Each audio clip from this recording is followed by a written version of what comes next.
The McDonnell Douglas MD-12 was the first attempt at replicating the Boeing 747 jumbo jet's success. However, the goal was a little bit out of reach for the company and it never went ahead. Why was it designed? What would the MD-12 be like to fly? And what happened? Let's explore this never aircraft.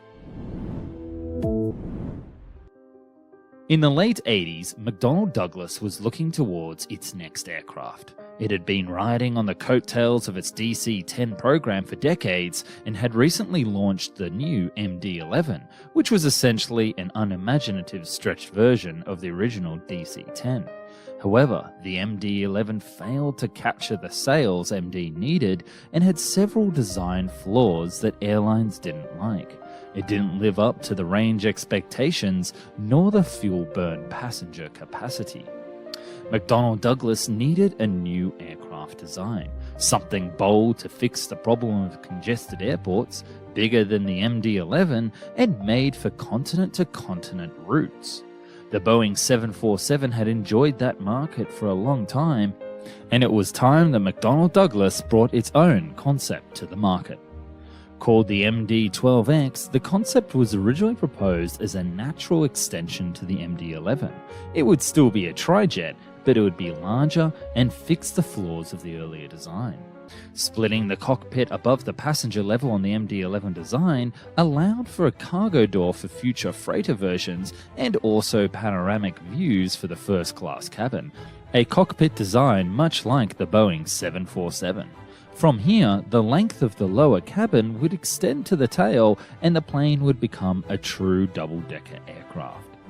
And this plane was big. The length of the MD-12 was 208 feet with a wingspan of 213 feet.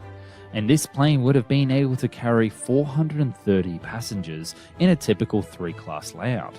Or, if all one-class high-capacity layout, it could actually carry 511 passengers.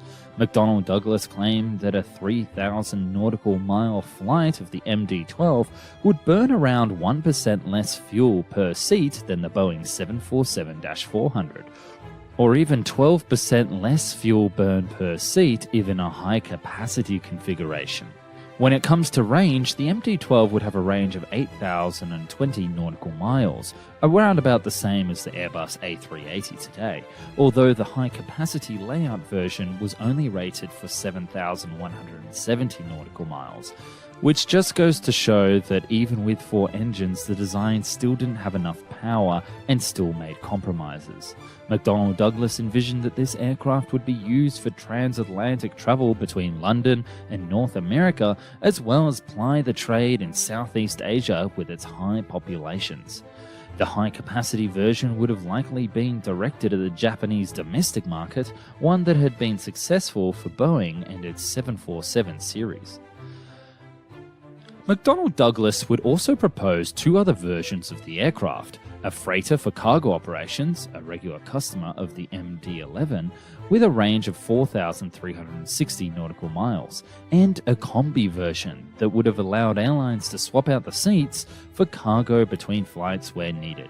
This would have been targeted at airlines like KLM, who operated combi 747s to the Caribbean along with other destinations.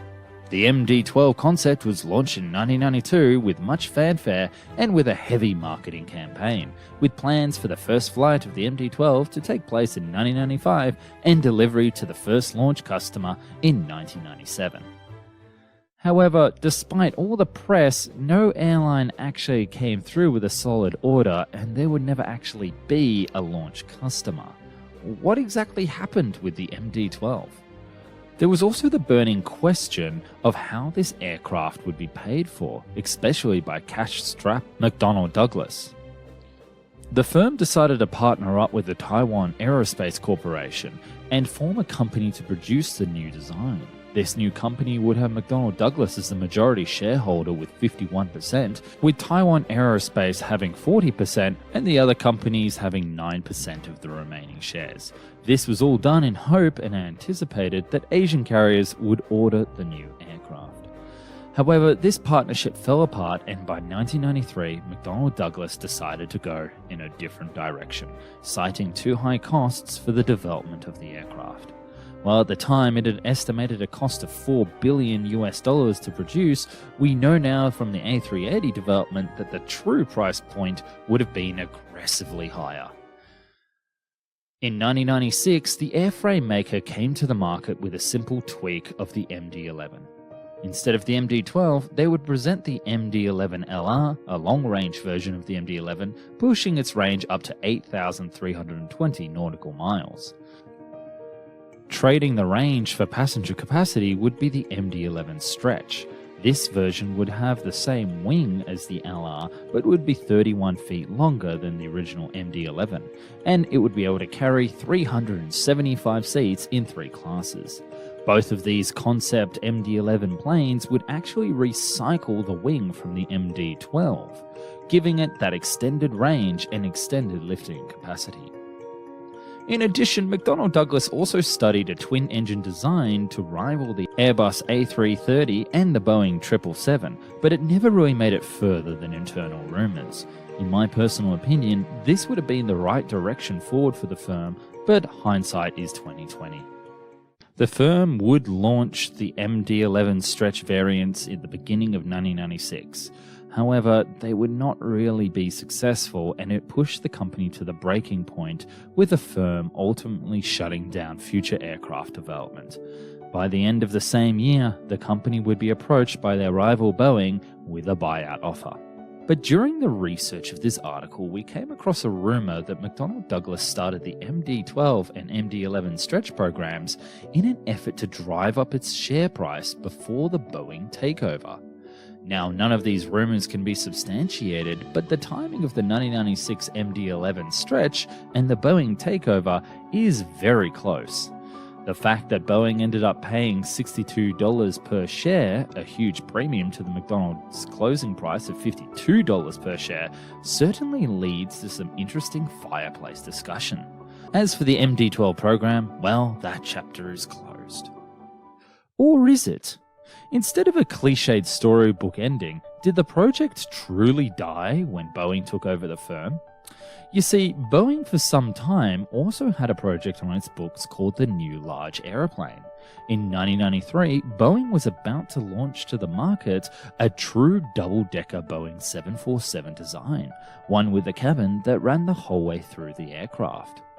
Boeing's design would have been able to seat 606 passengers in a 3-class layout and be able to fly 7,800 nautical miles. Seemingly the failure of the McDonnell Douglas MD-12 only a year earlier, Boeing decided to scrap the New Large Aeroplane and instead work on a redesign of the 747 that would one day become the Boeing 747-8. As for the next Boeing New Large Aeroplane, they would roll the project's specifications into the Boeing 777X series, which has already taken flight and will be flying for airlines come late next year.